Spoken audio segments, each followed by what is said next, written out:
Halo, selamat datang di channel Ruang Taktik. Di video kali ini kita akan analisis pertandingan Chelsea versus Tottenham Hotspur. Ini adalah duel pelatih yang menggunakan skema 3 back dan sama-sama sukses di musim sebelumnya. Conte dengan Inter Milan juara di Serie A, sementara Thomas Tuchel juara di UCL. Yang menarik, ada kejutan di laga ini di mana Tuchel memainkan formasi hybrid alias formasi yang punya dua bentuk.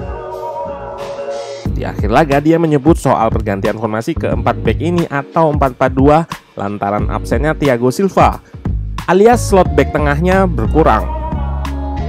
Nah, kita akan bedah taktik Tuchel ini. Let's go, kita bahas sama-sama.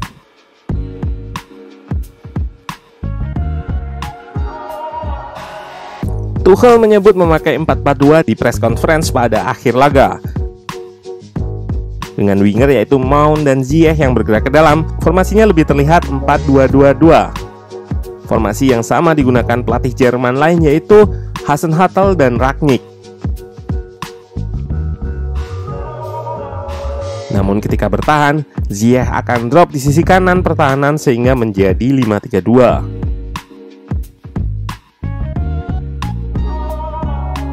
Formasi ini untuk merespon serangan Spurs yang mengandalkan lebar lapangan. Yap, 3-4-3 dengan wingbacknya. Spurs akan mengubah menjadi 3-2-5.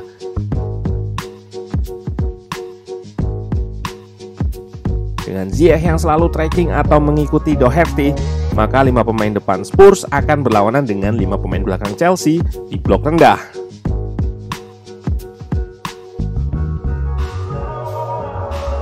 Di tengah pun kita lihat 3 gelandang versus 2 gelandang. Secara jumlah Spurs kalah dan ini yang bikin Conte kesulitan menyerang terutama di babak pertama.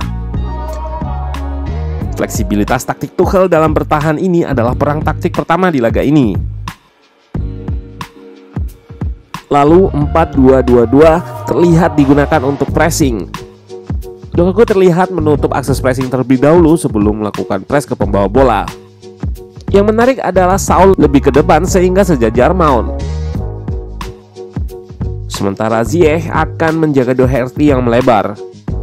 Ruang antar lini akan dijaga Jorginho. 4 pemain depan menutup progresi Spurs ke tengah, sehingga opsi umpan akan diarahkan ke sayap. Trigger passing saat bola berada di sayap akan dilakukan Alonso dan Jorginho.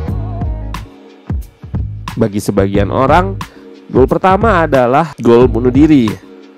Namun kita lihat lebih jelas, gol ini lahir dari pressing mekanisme Chelsea. Sedangkan gol kedua Chelsea memang murni kesalahan antisipasi dari back Spurs. Cara bertahan dan high press Chelsea bikin Conte kewalahan di babak pertama. Di statistik ini terlihat tanpa shot on target. Ditambah pressing Spurs cukup mudah dieliminasi The Blues ketika build up. Dengan build up 4-2, Tuchel menggunakan deep fullback atau Aspi dan Alonso yang rendah. Gunanya memancing wingback Spurs keluar.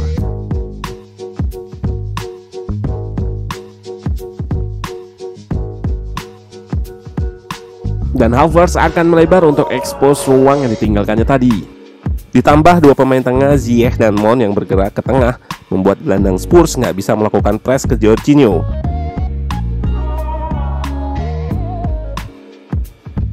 Problem Spurs adalah kalah jumlah di tengah. Mount dan Ziyech berperan besar dalam memprogresi bola. Gelandang Spurs, Skip dan Højbjerg nggak bisa sering-sering ke depan untuk melakukan press. Hal ini juga yang membuat Conte mengubah formasinya di babak kedua, memasukkan Ndombele menggantikan Doherty dan bermain 4-2-3-1. Dengan formasi ini, Conte lebih punya kontrol di tengah. Ndombele akan marking Jorginho, dan Alonso yang semula di press Emerson kini diambil tugasnya oleh Moura.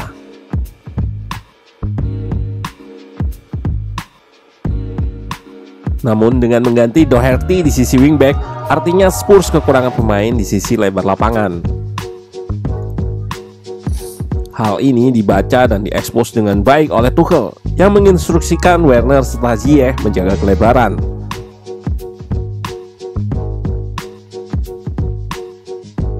Berbeda di babak pertama di mana Ziyech lebih sering masuk ke tengah. Werner juga dapat peluang dari sisi lebar lapangan. Tidak ada gol yang tercipta di babak kedua, namun tactical battle kedua tim berjalan hingga pertandingan usai. Tuchel juga sempat mengubah formasi ke 4-2-3-1 dan menaruh Pulisic di bek kanan. Yap, ini bukan hanya perang taktik antar kedua tim, namun juga melawan absennya banyak pemain. Manajer dituntut punya segudang plan B, sekaligus bagaimana mendelivery ke timnya dengan baik. Kontras dengan metode Conte yang rigid atau saklek, metode Tuchel lebih memancing pemainnya mengatasi masalahnya sendiri di sesi latihan. Ini yang membuat instruksi manajer bisa dipahami dan diimplementasi pemain dengan baik sesuai dengan keadaan di pertandingan.